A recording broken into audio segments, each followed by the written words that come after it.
Morning. How's it, guys? How's it? Because we're videoing now. So Mika very excitedly came to me, and I've just realized it's probably a good idea to bring the camera out. So let's see what she has to tell us.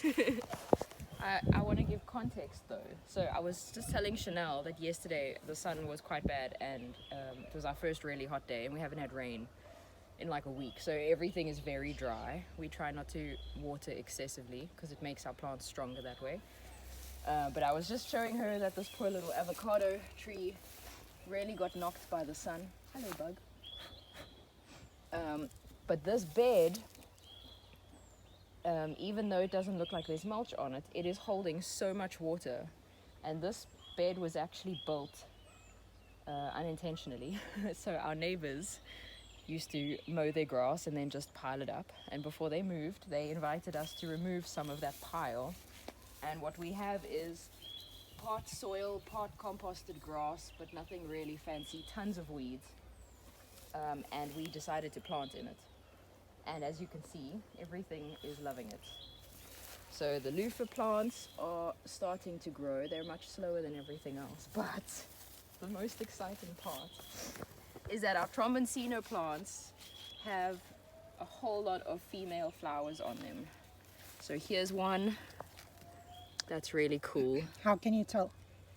So a female flower has the immature fruit behind it, whereas a male flower just has a stem behind it. But our first female flower, there you go, is much, much bigger. Look at that. So the tromboncinos are a long fruit. That's a very long one. That's why the female looks like that. So if you've got a normal pumpkin, well, I'll show you the exciting thing is that all of our squash plants now have female flowers on them. So I'll show you a green striped Kushaw squash, which starts out looking similar to a butternut. Here's a tiny female flower. So there's a tiny baby butternut looking thing behind it. Here's another one. You can see. And so then cute. they're You can actually adorable. see the tiny butternut. And then our Jack B. Little pumpkins, watch out for the bay leaves. Our Jack B. Little pumpkin plants are looking incredible. I'm going to show you their female flower down here. There's a round one, see, because it's a pumpkin. Can you see it? There you go. And then here are the male flowers. They're reaching towards the sun now, so they can peek up above the plant. And then they will flower and attract the pollinators, and that's how you will get your squash plants pollinated. That's awesome. And our, what are they called? Velvet Queen sunflowers are getting really tall and really strong. Last year they were way taller than me.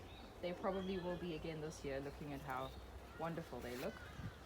And then in the middle is garden cress and some other cannas and sorrel plants. And here's our first zinnia that is blooming with a beautiful crab spider on it. See if you can spot her. Wow, look Yeah. at her. Hi.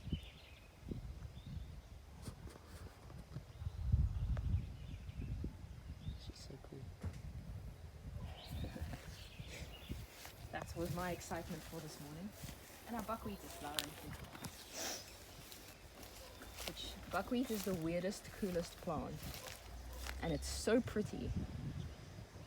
It's our second time actually growing it. Kajori, can you please get out the garden? Thanks, baby. Thanks, come You this way. keep stepping on the same Come plants. this way. Come this way. There's a good girl. That's it. Well done. All right. That's a good girl. That was all. Bye.